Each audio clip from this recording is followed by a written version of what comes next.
Hello and welcome to Haunted Montreal's Spooky Story Sessions. I'm your host, Holly Rhiannon, and today I'm going to tell you all about Montreal's 1742 Sorcery Trial.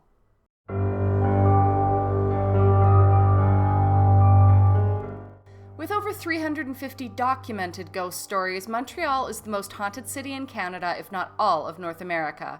Haunted Montreal is dedicated to researching these paranormal tales, and we bring you a new video in both French and English every second Saturday. However, we will be taking our customary November off for NaNoWriMo, so this will be our final video until December. Today, we examine Montreal's 1742 Sorcery Trial. During the era of New France, sorcery was considered a crime against the church, and those found guilty were severely punished and even exiled. In 1742, a French soldier named Francois-Charles Havard de Beaufort was stationed in Montreal. Known for his parlor tricks and sleight of hand, authorities accused him of sorcery after he tried to conjure the image of a thief in a mirror. But before we get into today's story, please remember to like, subscribe, and hit the bell button so you get notified every time we have a new story to share. And hey, if you are already subscribed, welcome back. We're so happy to see you again. Now, without further ado, let's get spooky.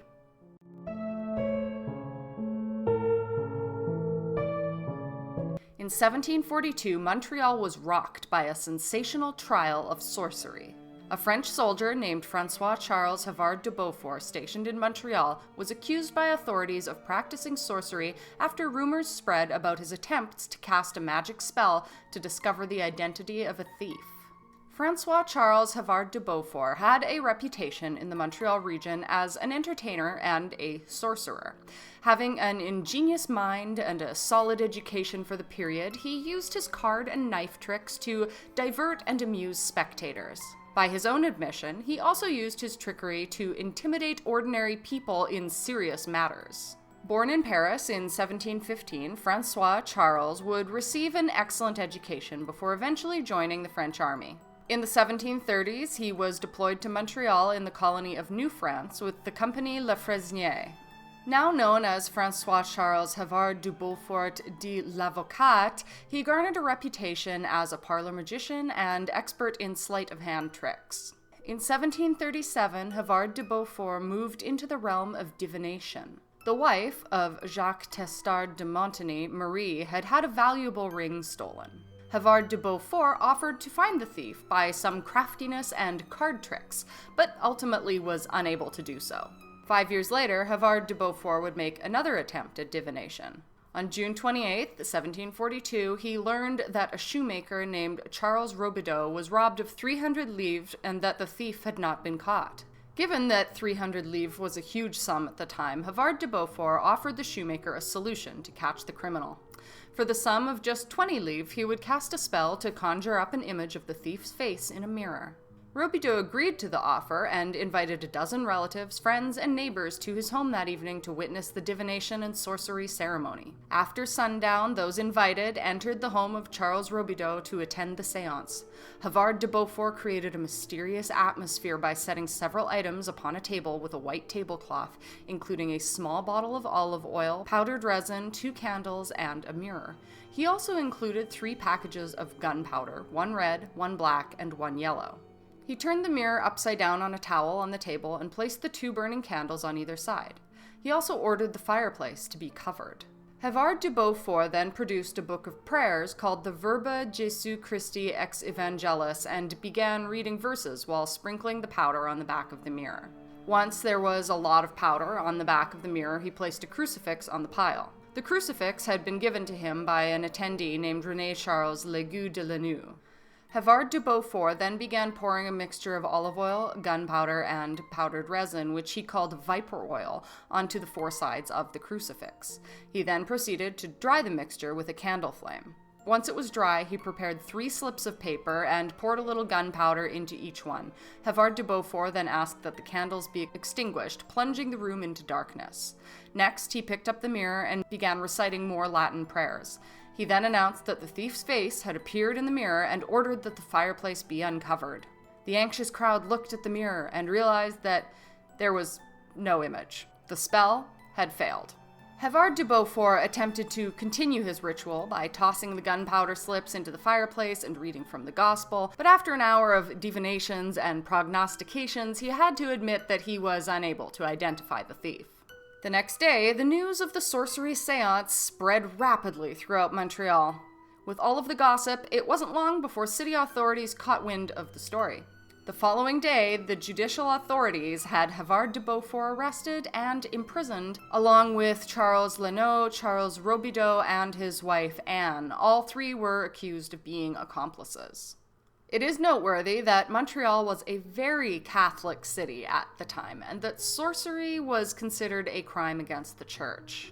In 1642, the Catholic Church published a doctrine called Catholic Institution, where the truth of faith against the heresies and superstitions of this time is declared and confirmed.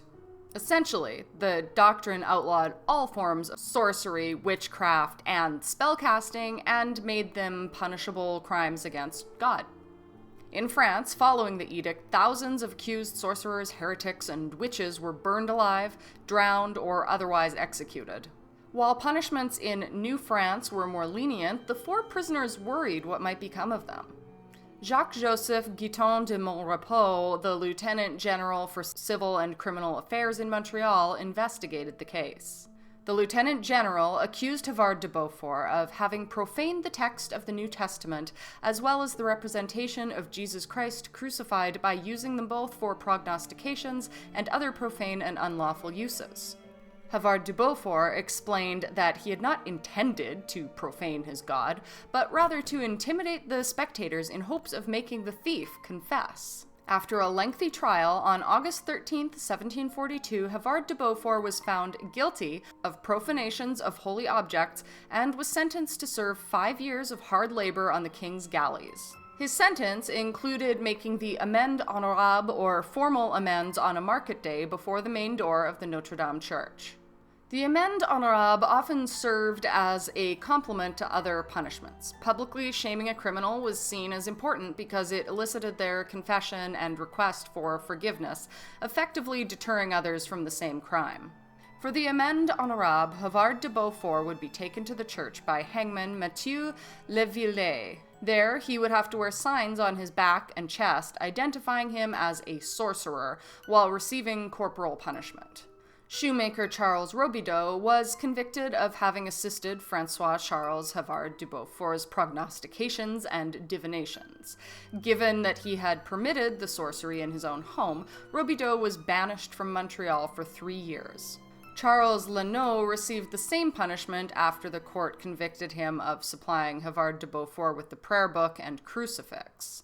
Both men were also sentenced to make the amende honorable in front of the church, on their knees and dressed only in tunics. Their sentences also included corporal punishment. For Charles Robideau's wife, Anne, she was acquitted, given a lack of evidence of her involvement in planning the whole sordid affair. In reaction to this sacrilege, on September 10, 1742, Bishop Pontbriand Dubray issued a pastoral order to the citizens of Montreal condemning sorcery. He also ordered an adoration of the cross during a procession from the Notre Dame Church to the Bon Secours Chapel. Given the severity of the sentences, authorities granted an appeal in compliance with the law at the time. On September 17, 1742, the Conseil Supérieur in Quebec City upheld the guilty verdicts reached by the Montreal Tribunal. However, the court decided to reduce the severity of the sentences. The court reduced Havard de Beaufort's time to be served on the King's Galley from 5 years to just 3. However, it also added public flogging to the sentence. Both Charles's sentences of banishment were withdrawn, and instead they had to appear before the authorities to be reprimanded. They were both also fined 3 livres to be paid to the King of France. On October 5, 1742, the executioner Mathieu Levillet carried out the sentences of the Superior Council in Montreal. Havard de Beaufort was flogged in public in front of the church while making his honorable amends. In the autumn of 1742, Francois-Charles Havard de Beaufort was sent away on the king's ship to France to serve his sentence on the king's galleys. He was never heard from again. Over a year later, the bishop demanded that the desecrated crucifix be given to him. On March 1st, 1744, he decided to entrust it to the nuns of the Hôtel Dieu of Quebec, who had made an amende honorable and taken general communion at the time of the desecration to atone for the sacrilege. The desecrated crucifix was put on display and later became the subject of a Pope-blessed veneration on the first Friday of every October, a tradition that continues to this very day. Just 18 years after the trial, Montreal would capitulate to British forces, and the whole issue of sorcery began to fade as new laws came into place and the Catholic Church lost its monopoly on religion in the city. Today, magic is no longer illegal in Montreal. Indeed, it is practiced by many devotees, such as tarot card readers, certain religious denominations, and illusionists. The 1742 Montreal Sorcery Trial is a poignant reminder of the old days when the Catholic Church ruled the city with an iron fist, meting out serious punishment for any violation of their religious doctrine. Are you a Montreal resident or perhaps a tourist who has experienced something strange in Montreal? If so, we would love to know. As always, we want to hear your theories about what could be going on. Thank you so much for stopping by. If this is your first video, we do hope you'll stick around for the next one. We post videos in both French and English every second Saturday. However, as mentioned at the beginning of the video, we will be taking our customary November break. We do this yearly as Dr. Mab and I are both authors and participate in National Novel Writing Month. If you would like to follow my progress in that area, please do check out my writing channel, linked up here and in the description down below. If you'd like to learn more about the organization founded by the talented Donovan King, it is also listed in the description down below, along with links to purchase tickets to in-person haunted storytelling experiences. Remember to like, subscribe, and leave a comment. We'll have a new video out for you in December, but until then, happy Halloween and stay spooky!